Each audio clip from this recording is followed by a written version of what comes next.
Bueno, vamos a leer el libro de Jonás. Vamos a leer el capítulo 1. Y empezamos.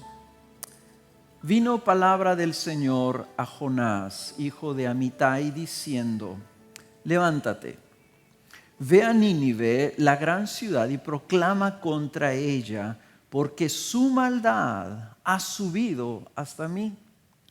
Pero Jonás se levantó para huir a Tarsis, lejos de la presencia del Señor, y descendiendo a Jope, encontró un barco que iba a Tarsis, pagó el pasaje y entró en él para ir con ellos a Tarsis, lejos de la presencia del Señor. Y el Señor desató sobre el mar un fuerte viento, y hubo una tempestad tan grande en el mar que el barco estuvo a punto de romperse. Los marineros tuvieron miedo y cada uno clamaba a su Dios, y arrojaron al mar la carga que estaba en el barco para aligerarlo.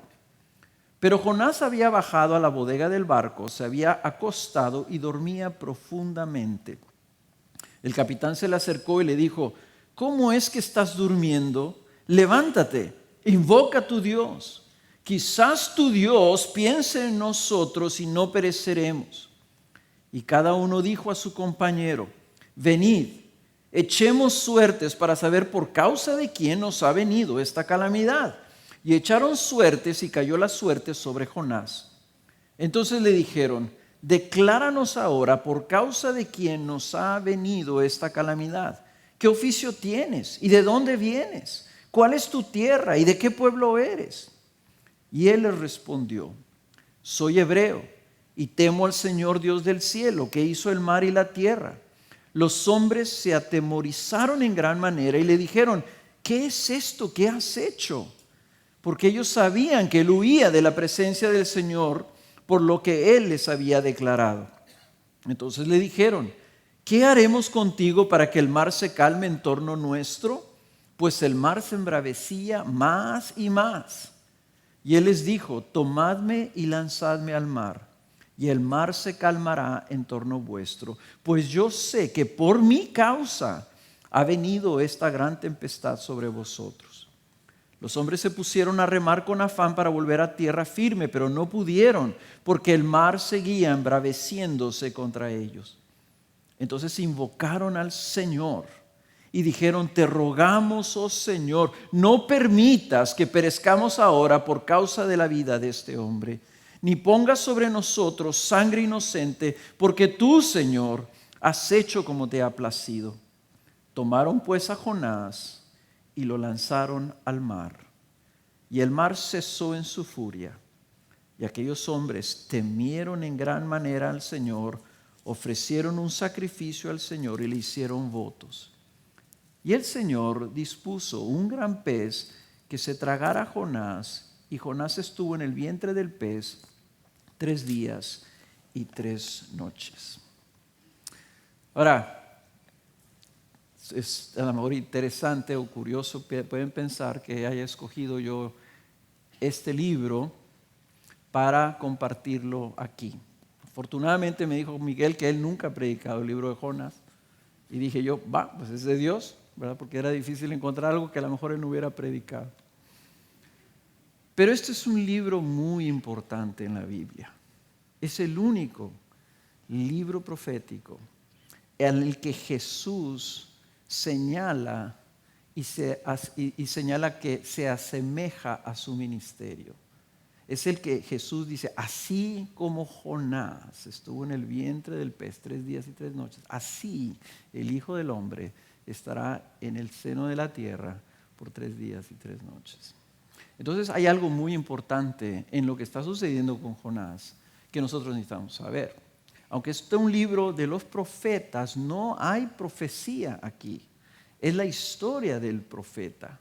Él fue y profetizó a Nínive, pero es un libro que en sí no contiene ninguna profecía fuera de lo que él fue y declaró en Nínive.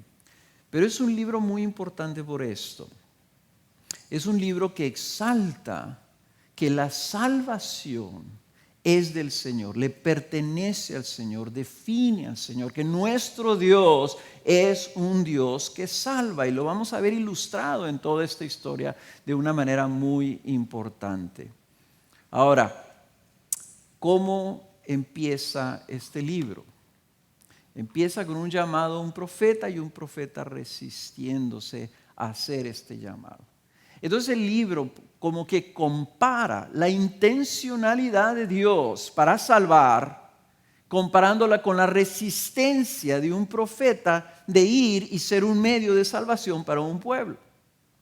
Y eso es lo que lo hace, creo, más significativo. Hay una tensión aquí. Y Jonás no quiere ir porque dice ahí en el versículo 4:2 que él no quería ir porque él sabía que Dios era un Dios clemente y compasivo, lento en ira y rico en misericordia. Entonces él no iba a juzgar a Nínive, lo cual Jonás quería que juzgara a Nínive. ¿Por qué? Porque Jonás aborrecía a los asirios. Nínive era la capital de Asiria y Asiria era el imperio que dominaba la región. Israel, que era el país donde estaba Jonás, el reino norte de Israel, servía a los asirios y les rendía tributo a los asirios. Y eran opresivos y había mucha maldad en este es un pueblo, una nación pagana y una ciudad maligna. Entonces él huye, toma un barco, se va a un puerto fenicio y toma un barco que iba rumbo al puerto más lejano que había en ese mundo civilizado. El puerto de Tarsis, que viene siendo como es más o menos en la zona de Cádiz, en esa parte de ahí, en la punta de la península ibérica. Lo más lejano que podía huir, allá quería huir y dice de la presencia de Dios. Ahora, uno puede pensar, bueno, Jonás no conocía a Dios y pensaba que podía huir de su presencia. Pero noten ustedes que Jonás, ahí en el versículo ese 4:2 que acabo de mencionar, está haciendo referencia de Dios correctamente. Él dice, yo sabía que tú eres un Dios clemente, compasivo, lento para la ira y rico en misericordia.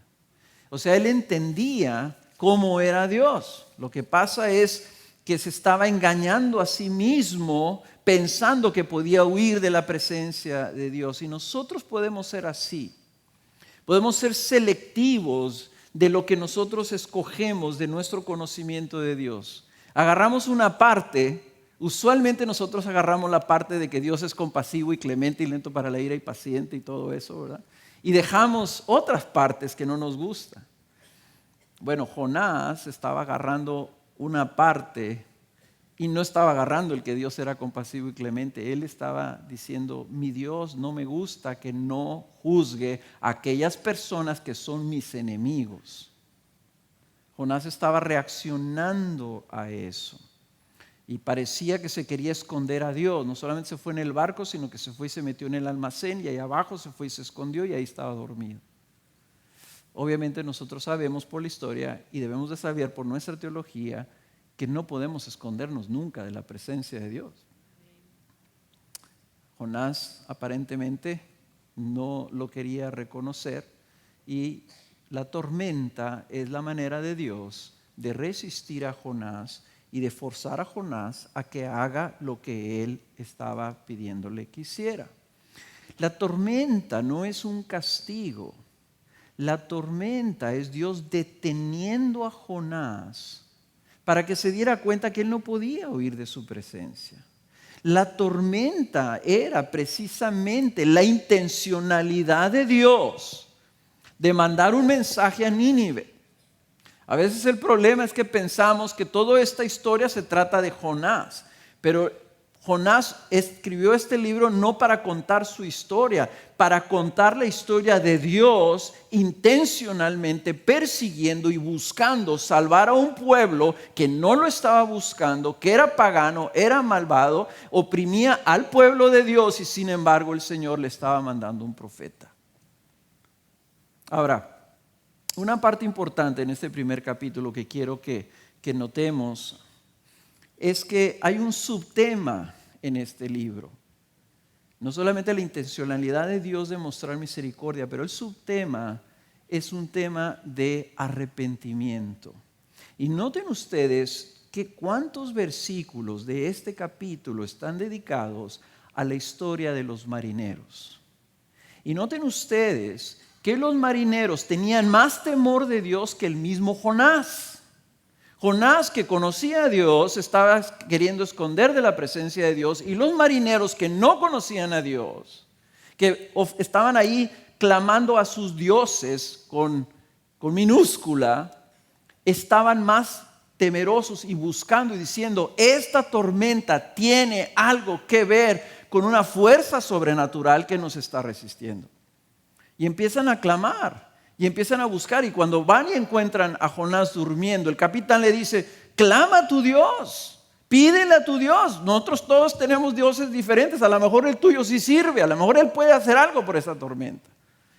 No sucede nada, echan suertes y la suerte cae sobre Jonás. Y cuando él les revela que viene huyendo de Dios, inmediatamente saben que la causa del problema era Jonás. Noten que no menospreciaron a ese Dios, sino que le pidieron: entonces, ¿qué vamos a hacer? Y cuando él dice: échenme por la borda, noten también estos hombres, temerosos ya de ese mismo Dios que Jonás servía, no lo quieren lanzar por la borda. Ellos no lo agarraron y dijeron: te tenemos que lanzar, bueno, tómanlo y échenlo. No, dice que se pusieron a remar para tratar de llegar a la costa, a la playa de nuevo, al muelle donde estaban. Quisieron remar para llegar y dejarlo allá para que no muriera Jonás, porque tenían temor de Dios. Hermanos, el arrepentimiento empieza con esa conciencia de que nuestras vidas están bajo la cobertura de Dios, está bajo la visión de Dios. Empieza con el temor de Dios, por eso el principio de la sabiduría es el temor de Dios. Y noten ustedes que estos hombres, en el versículo 16, antes de terminar el capítulo, dice: y aquellos hombres temieron en gran manera al Señor, ofrecieron un sacrificio al Señor y le hicieron votos. Y cuando lanzaron a Jonás, la tormenta cesó y ellos salvaron sus vidas. El libro tiene este tema de qué es lo que Dios está buscando. Dios no quería la destrucción de los marineros. Eran fenicios, también eran paganos.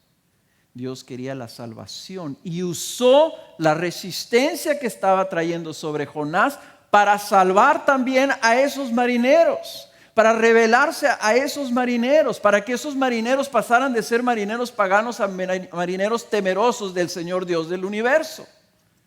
Y esto es importante que veamos cómo el Señor está obrando continuamente. Ahorita que Miguel hablaba del ajedrez que el Señor mueve sus piezas. ¿Por qué lo está haciendo, hermanos? No porque quiere armar una estructura continental, latinoamericana, de iglesias y redes. No, su propósito es muy sencillo. Quiere mostrar misericordia a los pecadores que no lo conocen. Y por eso mueve las piezas. Y acá veamos cómo movió a Jonás, cómo movió a los marineros, y sigue el Señor salvando. Pero también tenemos que ver que Jonás da un paso hacia ese temor de Dios también. Cuando él ya sabe que está descubierto, cuando él ya sabe lo que Dios está buscando, él se rinde. Él se rinde y se entrega a las manos de Dios y les dice: láncenme al mar. Él podía haber inventado otro cuento, pero él sabía que no podía huir de Dios, que era Dios el que lo estaba persiguiendo. Y le dice: láncenme al mar, y se rinde, se dispone para que se haga la voluntad de Dios. Entonces el arrepentimiento inicia con el temor de Dios, y luego vemos en Jonás que el arrepentimiento empieza a dar su fruto cuando nosotros dejamos de huir, cuando nosotros nos rendimos delante de Dios. Yo me acuerdo una vez uno de mis hijos vino conmigo llorando en un servicio y me dice: papá, está bien, me rindo. Hermanos, ese es el principio de la conversión. Cuando venimos con Dios y le decimos, Señor, haz conmigo lo que tú quieras. Me rindo. Dejo de correr, dejo de huir. Yo no sé cuántos, si pidiera yo que levantaran la mano, cuántos de ustedes dirían, así fue mi vida, así fue mi conversión. Cuando dejé de huir, cuando dejé de esconderme de Dios y dije, aquí estoy pues, Dios, haz conmigo lo que tú quieras. Ahí está ilustrado en Jonás. Y yo no sé, en una congregación de este tamaño, ¿cuántos de ustedes están aquí que no han llegado a ese paso? Tal vez están aquí porque empiezan a tener ese temor de Dios, saben que Dios está ahí. Yo quiero invitarte a que a raíz y a través de todo este libro, de esta mañana que me estás escuchando, tú consideres que el siguiente paso para tu vida es que tú te rindas delante de ese Dios y tú le digas, aquí estoy, Señor, haz conmigo lo que tú quieras. Así como Jonás se entregó, se rindió y se entregó en sus manos. ¿Y qué fue lo que pasó? Lo lanzaron al mar. Vino un pez y se lo tragó. Y ahí es donde vamos a continuar ahora con el capítulo 2. Es un capítulo cortito, pero vamos a orar. Jonás está orando desde el vientre del pez. Capítulo 2, 1. Entonces oró Jonás al Señor su Dios desde el vientre del pez y dijo, en mi angustia clamé al Señor y Él me respondió. Desde el seno del Seol pedí auxilio y tú escuchaste mi voz. Pues me habías echado a lo profundo en el corazón de los mares y la corriente me envolvió, todas tus encrespadas olas y tus ondas pasaron sobre mí. Entonces dije, he sido expulsado de delante de tus ojos. Sin embargo, volveré a mirar hacia tu santo templo. Me rodearon las aguas hasta el alma, el gran abismo me envolvió, las algas se enredaron a mi cabeza. Descendí hasta las raíces de los montes, la tierra con cerrojos me ponía cerco para siempre, pero tú sacaste de la fosa mi vida, oh Señor Dios mío. Cuando en mí desfallecía mi alma, del Señor me acordé y mi oración llegó hasta ti, hasta tu santo templo.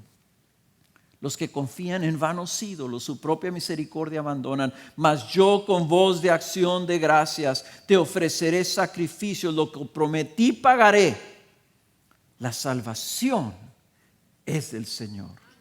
Entonces el Señor dio orden al pez y éste vomitó a Jonás en tierra firme. Jonás en su disposición se entrega en las manos de Dios, lo lanzan. Y en esta oración dice que en el vientre del pez él hizo esta oración y describe lo que él vivió cuando fue lanzado. Entonces él empieza a hundirse. Me encanta que dice que empezó a enredarse con algas y empezó a hundirse cada vez más profundo al punto que dijo, las puertas se empezaron a cerrar. Y yo estaba perdido para siempre. Pero hay un momento ahí en donde empezamos a ver la luz del conocimiento que tenía Jonás de Dios. Él entiende que el que lo lanzó al mar fue Dios. Él entiende que las olas que lo cubrían venían de Dios. Dice, tus olas, tus ondas me cubrieron, era tu mar, eras tú el que me estaba aprisionando. Y yo pensé, estoy perdido, estoy muerto. Este hombre se consideraba hombre muerto, ¿ok? Pero ¿qué hizo Jonás? Dice, sin embargo, yo volteé mis ojos a tu templo y pedí auxilio, pedí misericordia. Y entonces vino el pez. El pez no estaba ahí esperándolo cuando lo lanzaron. No, lo lanzaron en el mar, se empezó a hundir. Y cuando él clamó, vino el pez y se lo tragó. Ahora tú puedes haber pensado, yo he visto caricaturas y dibujos que hacen de Jonás adentro del pez. Y tú puedes decir, qué cosa tan horrible estar en el estómago de un pez. 3 días. Pero para un hombre muerto, estar en el vientre de un pez era la gloria. Era su salvación. El pez no era el castigo de Jonás. El pez era el salvador de Jonás.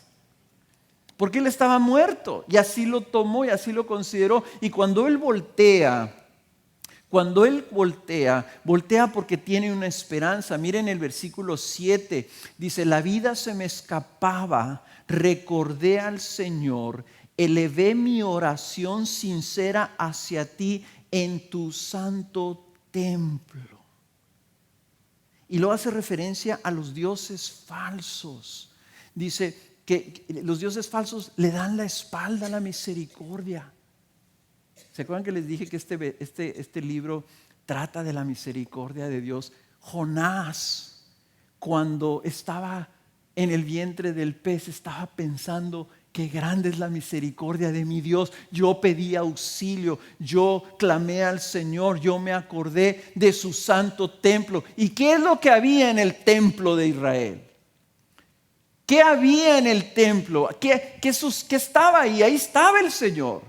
Y estaba la presencia del Señor en el templo, porque ahí estaba el arca, y donde estaba el arca estaba el propiciatorio, donde se ofrecían los sacrificios por el pueblo. Ahí en el templo, en el santo templo del Señor, estaba la esperanza de Israel. Porque la salvación y la misericordia a la que estaba clamando Jonás no era sobre las bases de su mérito. Él sabía que era culpable, él sabía que había huido del Señor. Pero dice, yo me acordé de tu santo templo, yo me acordé que cuando tú nos decías en tu ley que si nosotros pecábamos contra ti, volteáramos a ese templo, fuéramos a ese templo, ofreciéramos un sacrificio en ese templo para que por los méritos de ese sacrificio tuvieras misericordia de nosotros. Entonces Jonás se acuerda de ese santo templo. Y por los méritos del templo, él reconoce que él recibió la salvación. Y su conclusión es muy sencilla. La salvación es del Señor. El pecador puede clamar a un Dios que ha provisto un sacrificio en su templo para recibir misericordia. Veamos entonces los 2 temas. Insistencia del Señor en la misericordia a los pecadores. Misericordia para Nínive, misericordia para los marineros, misericordia para Jonás. Y el subtema, el proceso del arrepentimiento, temor de Dios, rendición y ahora confianza y fe en que allí, en ese templo, está nuestra esperanza. Fe y confianza de poder clamar a ese Dios que por los méritos del altar podemos recibir misericordia. Vamos al capítulo 3. Y discúlpeme, hermanos, hay muchas más cosas que yo creo que se te están viniendo a la cabeza, pero vamos rapidito porque tenemos que ver los 4 capítulos. Entonces, el Señor le da la orden al pez y este vomitó a Jonás en tierra firme. Jonás ya está de nuevo en tierra firme y le vuelve a hablar el Señor. Qué bueno es el Señor, que es paciente con nosotros, ¿verdad? Y nos vuelve a hablar. Vino palabra del Señor por segunda vez a Jonás diciendo, levántate, ve a Nínive, la gran ciudad, y proclama en ella el mensaje que yo te diré. Jonás se levantó y fue a Nínive conforme a la palabra del Señor. Y Nínive era una ciudad sumamente grande, de un recorrido de 3 días. Jonás comenzó a recorrer la ciudad camino de un día y proclamaba diciendo, dentro de 40 días Nínive será arrasada. Y los habitantes de Nínive creyeron en Dios y proclamaron ayuno y se vistieron de cilicio desde el mayor hasta el menor de ellos. Cuando llegó la noticia al rey de Nínive, se levantó de su trono, se despojó de su manto, se cubrió de cilicio y se sentó sobre ceniza. E hizo proclamar y anunciar en Nínive, por decreto del rey de sus grandes, diciendo: ni hombre ni bestia, ni buey ni oveja prueben cosa alguna, no pasten ni beban agua, sino cúbranse de cilicio hombres y animales, y clamen a Dios con fuerza, y vuélvanse cada uno de su mal camino y de la violencia que hay en sus manos. ¿Quién sabe? Quizá Dios se vuelva, se arrepienta y aparte el ardor de su ira y no perezcamos. Y vio Dios sus acciones, que se habían apartado de su mal camino. Entonces se arrepintió Dios del mal que había dicho que les haría y no lo hizo.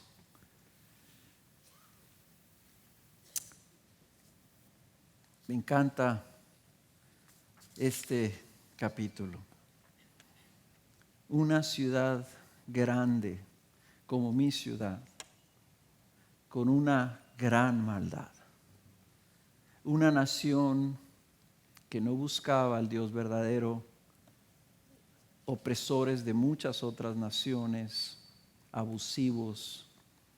No había ninguna razón por la que Dios quisiera o debiera mostrar misericordia hacia Nínive. Nosotros, hermanos, no estábamos buscando a Dios. Dice capítulo 3 Romanos, ni uno solo que busque a Dios. Sin embargo, lo que en nuestra naturaleza es natural huir de Dios, rechazar a Dios y no buscar a Dios, lo natural en Él es buscar al pecador para extenderle misericordia. ¿Ven la diferencia? Yo no estaba buscando a Dios. Cuando hace 37 años, el 19 de marzo de 1978, Él extendió su mano para tener misericordia de mí. Yo no estaba buscando a Dios. Y era un miserable e igual de pagano y malvado como los asirios. Pero Él me buscó a mí. Como aquí está buscando a los asirios, enviándoles a Jonás. ¿Para qué? Para mostrarles misericordia. Y Jonás reconoce en el capítulo que ahorita este versículo clave 4:12 dice: yo sabía, ¿verdad?, que tú eres un Dios clemente y compasivo, lento para la ira y rico en misericordia, y que te arrepientes del mal con que amenazas. ¿Por qué lo sabía? Porque cuando Moisés le dijo al Señor: Señor, muéstrame tu gloria, quiero verte, quiero ver tu grandeza, el Señor se la mostró de una manera velada, Moisés oculto en una peña, el Señor tapándolo para no destruirlo. Y cuando pasó el Señor, iba diciendo el Señor esto: pasó el Señor por delante de él, y estoy leyendo de Éxodo 34:6, delante de Moisés, y proclamó: el Señor, Dios compasivo y clemente, lento para la ira, abundante en misericordia y verdad, el que guarda misericordia a millares, el que perdona la iniquidad, la transgresión y el pecado, y que no tendrá por inocente al culpable, el que castiga la iniquidad de los padres sobre los hijos de los hijos hasta la tercera y cuarta generación. Jonás sabía que Dios era así. Esa era la descripción que él mismo había dado de él. Entonces Dios está dentro de su gloria extender misericordia. Él es un Dios rico en misericordia. Él es el Dios de salvación porque está dispuesto a perdonar, dispuesto a extender misericordia, no dándole a los hombres lo que merecen, no dándoles el juicio, la destrucción, sino dándoles la oportunidad de que a través de la fe y el arrepentimiento reciban el perdón de sus pecados. Ahora, por mucho tiempo yo sentía como que este pasaje de Éxodo 34 como que me presentaba dos retratos. Pues sí, el Señor, Dios compasivo, clemente, lento para la ira, rico en misericordia, que perdona millares, pero también no tendrá por inocente al culpable. Yo sentía, pues sí, Señor, pero como decimos allá en México, ya me amolaste porque pues yo soy culpable. Pero es que yo no entendía el Evangelio de Jesucristo. Efectivamente, Él castigó la iniquidad nuestra, mi iniquidad, la de mis padres, la de mis hijos. ¿Dónde la castigó? En su santo templo, en el escenario de la cruz de Cristo, para Él mostrar esa misericordia. Porque era rico en misericordia, el castigo lo derramó sobre Jesús, para que yo pudiera ser perdonado de mis pecados y ser uno de esos millares. Jonás está apuntando a Cristo. Los ninivitas somos nosotros, los gentiles que no tenían ni conocían de Dios. Iban a recibir misericordia de parte de ese Dios. Y dice que la respuesta del pueblo fue sorprendente. Dice en el versículo 5, creyeron en Dios. Creyeron en Dios y proclamaron ayuno, pero la respuesta del rey es aún mayor. El rey ordena ayuno general, población y de animales. Nadie come, nadie bebe. ¿Okay? Tremendo. Imagínense que el rey diga, nadie come y nadie bebe, ni siquiera tu perrito.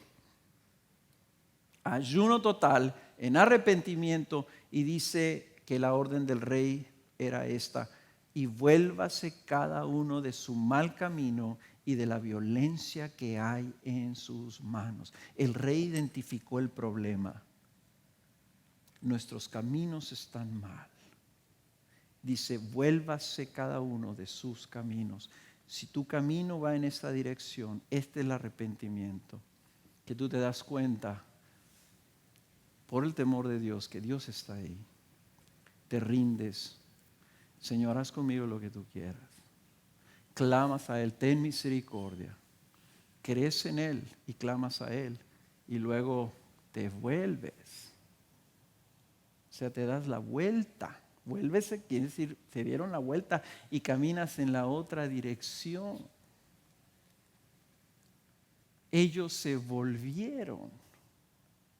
¿Y qué es lo que pasó cuando se volvieron? En este genuino arrepentimiento, en este paso, creyeron, clamaron, pidieron, y ellos dijeron, quizás Dios tenga misericordia de nosotros. Quizás.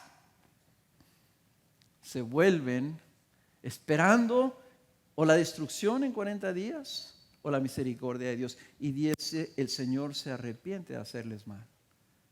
La respuesta de Dios fue salvación sobre ellos. Fue misericordia sobre ellos. Y nosotros, hermanos, no decimos quizá. Eso es la bendición que nosotros vivimos en el Nuevo Testamento. Nosotros no decimos quizá Dios bendice al que se arrepiente. No, dice la Escritura anticipadamente en el Salmo 51 que escribió David, dice que Él no desprecia el corazón contrito y humillado. Él no lo va a echar fuera. Él llama al que se arrepiente el Señor y que clame a Él. Él tendrá misericordia de él. Entonces para nosotros ya no hay un quizá, hay una seguridad. ¿Por qué? Porque estamos viendo la cruz. Estamos viendo a Cristo morir ahí por nuestros pecados, de tal forma que el quizá ya es ahora para nosotros una confianza plena en que el que castigó a su propio Hijo por nuestros pecados tendrá misericordia de aquel que se vuelva a Él. Eso debe darnos una gran confianza de llamar a la gente al arrepentimiento. Y hermanos, entonces el llamado al arrepentimiento, si eliminas el quizá, ya es misericordia. Yo pongo a pensar, y puse este ejemplo cuando prediqué sobre Jonás en la iglesia.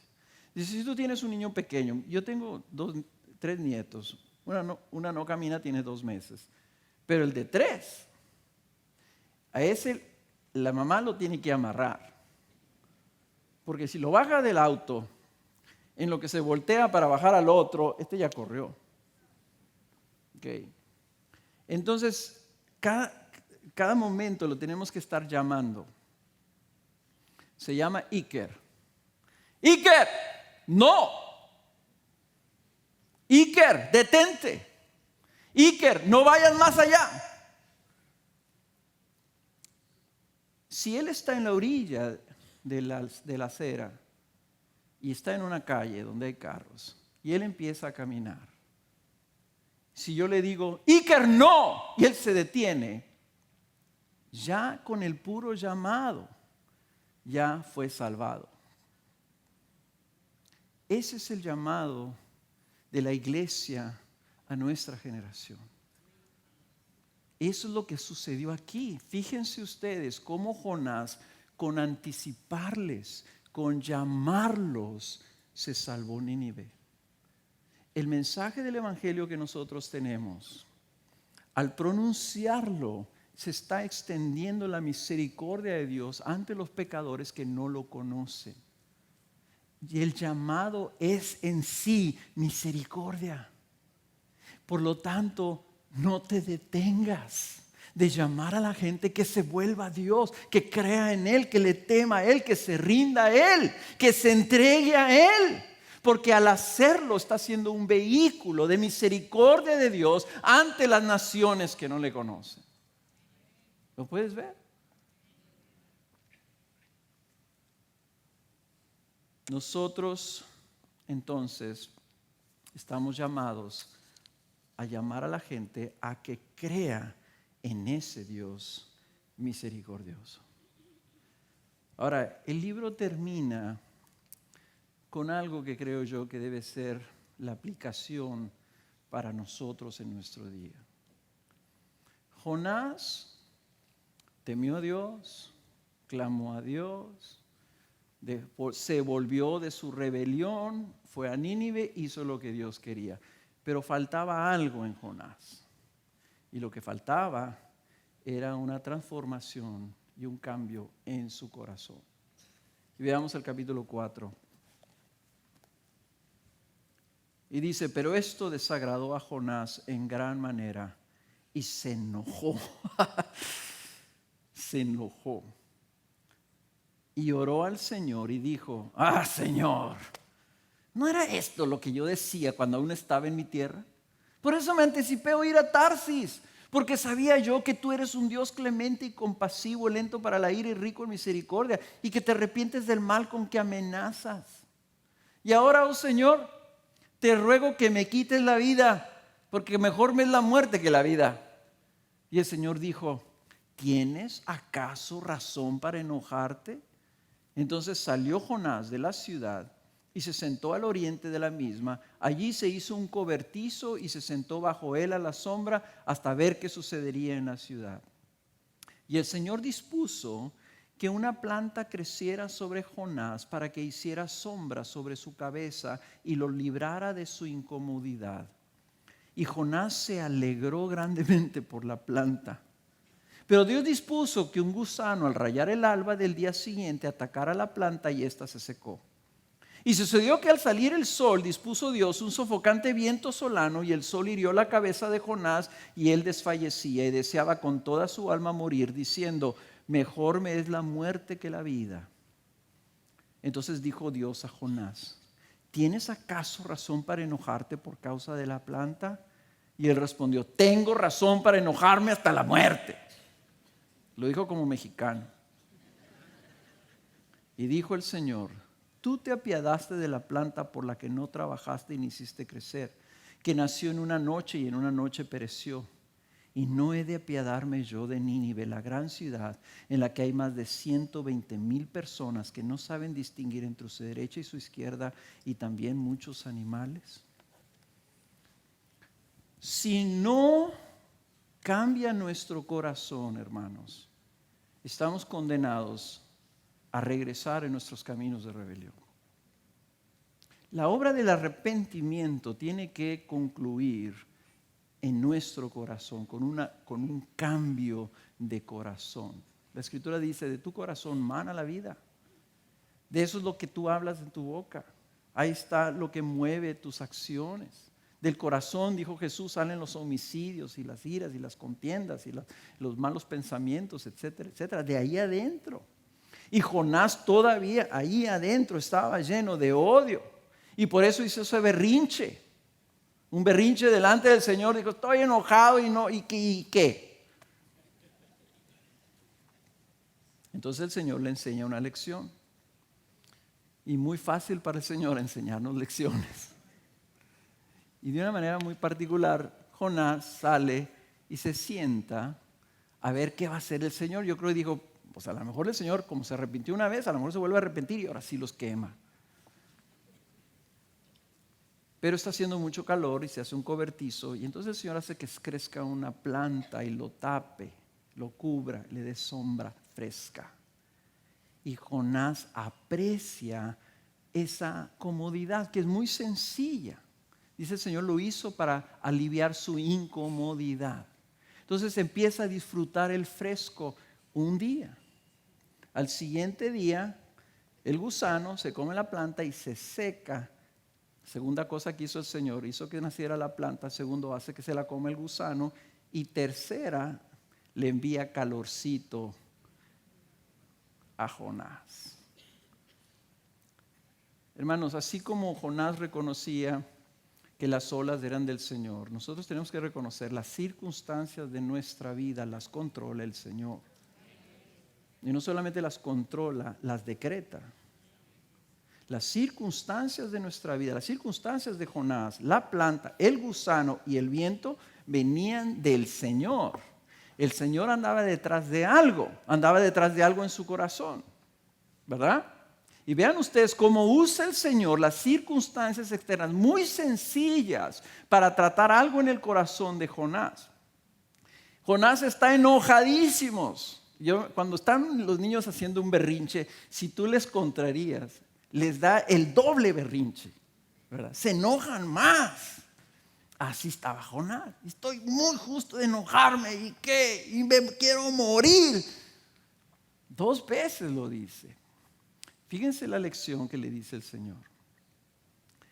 Tú reconociste que esta planta que te daba comodidad tenía un valor. Valoraste la comodidad. Valoraste el placercito que te daba. Estabas sentado bajo una sombra. Y ahora que la perdiste, te dolió perder una comodidad. ¿Cómo no me va a doler a mí perder 120,000 personas que yo formé e hice a mi imagen y semejanza? A esos animales que les di para su sustento, que yo creé, que yo produje. Tú no hiciste nada para hacer esa planta. Era algo que yo te di y te duele perderla. ¿Cómo no me va a doler a mí perder a toda esta gente? Para mí, hermanos, lo que el Señor clavó en mi corazón cuando leí esto, a veces yo me lamento más por perder una comodidad que porque se están perdiendo las almas en el mundo. Porque hay millones de personas perdidas, billones. Porque el día de hoy, aquí en Santo Domingo, morirán decenas de personas. Y en mi país morirán miles de personas el día de hoy. Y no me lamento. Me lamento de que me lastima el zapato, más que por un alma que se pierde. Si yo no tengo ese corazón de compasión, estoy condenado a hacer lo que hizo Jonás.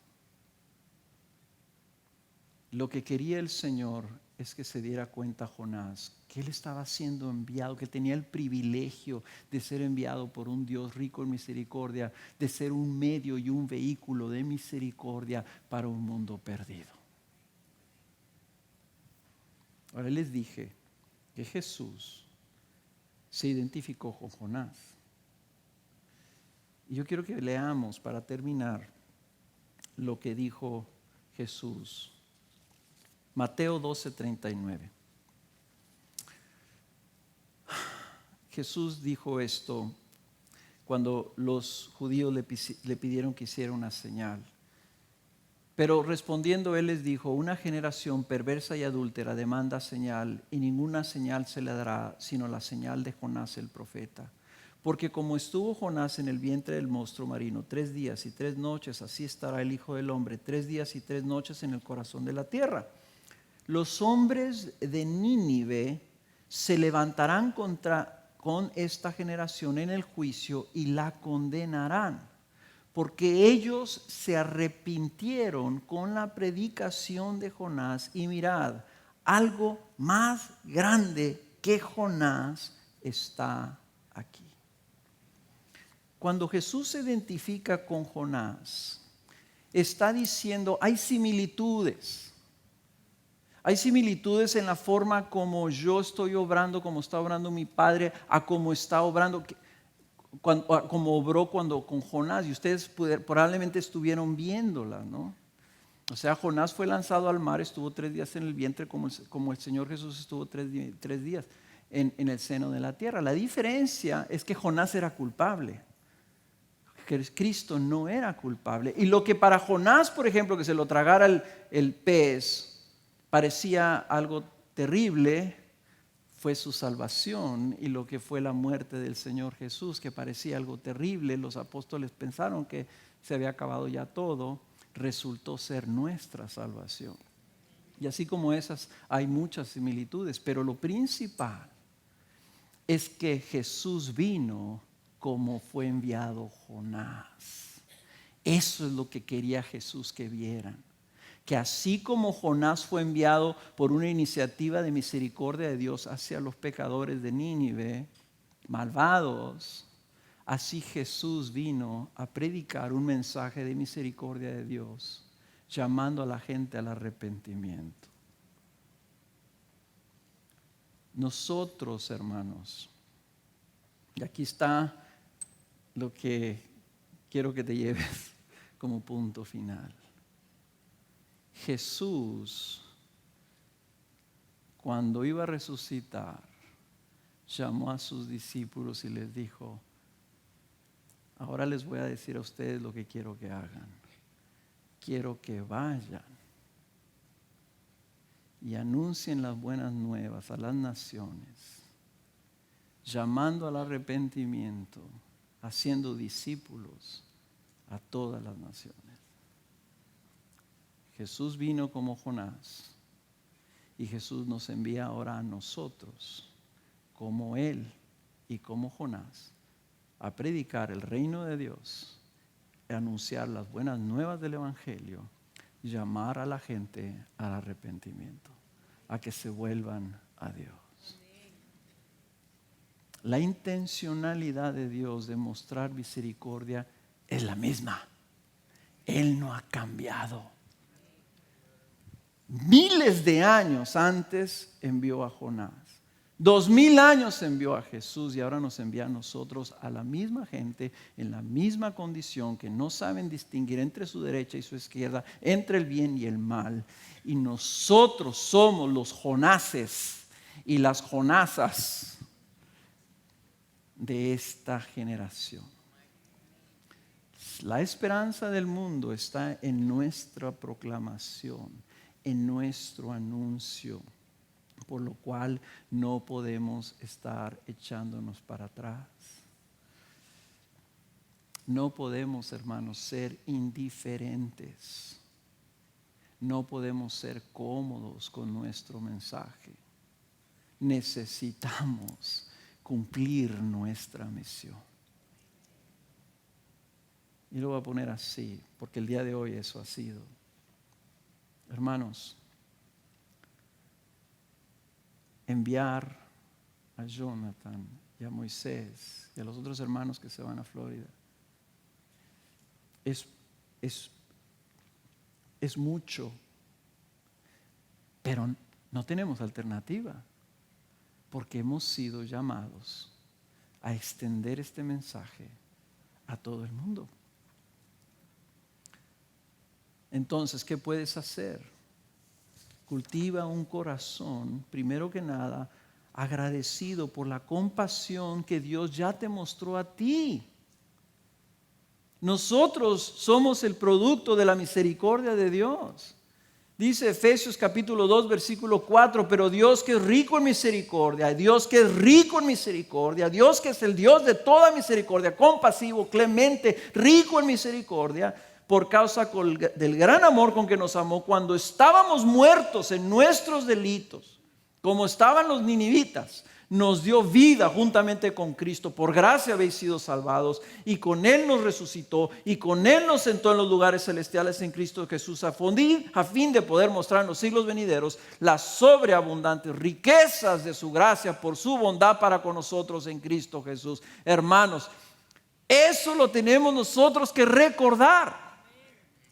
Si tú estás aquí porque alguien te habló, si tú estás aquí domingo tras domingo, escuchas el llamado de Dios en su palabra, es misericordia de Dios, ya. A ti se te está llamando continuamente con el anuncio, se te está diciendo, volveos a Dios, volveos a Dios. Ya tienes misericordia, dale gracias a Dios por ello. Dale gracias a Dios todos los días que ha tenido misericordia de ti y que ha perdonado tus pecados y que sigues oyendo su llamado día con día. Para que luego eso te lleve inmediatamente a interceder por los perdidos. A pedir y clamarle a Dios que Él, que quiere extender misericordia, le extienda en tu familia, en tu colonia, con tus vecinos, en tu trabajo, en tu escuela. Y que te conceda ser un Jonás para alguien. No todos vamos a ir a las naciones, pero tú ya estás en una nación ahí. Y tú ya tienes gente a tu alrededor y puedes ir con ellos. Pídele a Dios, Señor, el día de hoy, concédeme hablar con una persona y ser un Jonás para ellos. Y luego, para cultivar ese corazón de guardar, ora por aquellos. Intercede por aquellos que te han hecho daño. Tal vez tu patrón en tu trabajo que no te sube el sueldo, o el vecino que te barre la basura y te la echa ahí enfrente de ti. Aquellos que te es difícil tener compasión de ellos, ora por ellos. No seas como Jonás, porque de esa persona el Señor quiere tener misericordia. Nosotros en Ciudad Juárez tenemos mucho crimen. Y había personas que les deseaban la muerte. Y yo tenía que recordarle a la congregación, hermanos, esos que andan allá afuera, que desean nuestra muerte, la única diferencia entre ellos y nosotros es que Dios de nosotros ha tenido misericordia. Primero, oremos por ellos y que Dios tenga misericordia de ellos. Por último, trata de mostrar misericordia y compasión con aquellos que no lo merecen. Una y otra vez. Es fácil mostrar hospitalidad y ser generoso con gente buena, que amas y quieres, ¿verdad? No es tan fácil mostrar hospitalidad y ser generoso con aquellos que no te caen tan bien, que los traes atravesados, ¿verdad? Es fácil hacer un pastelito, se lo llevo al pastor Miguel, y ay pastor, es que yo aprecio tanto su ministerio, aquí está un pastelito. No digo que no lo hagan, pero te nace hacerlo. Lo que no te nace hacer es aquel que te hizo un daño, aquel que te hizo un mal, ir y decirle, yo quiero bendecirte, porque yo quiero cultivar un corazón como el de mi Dios, que tiene misericordia de los ninivitas. Amén.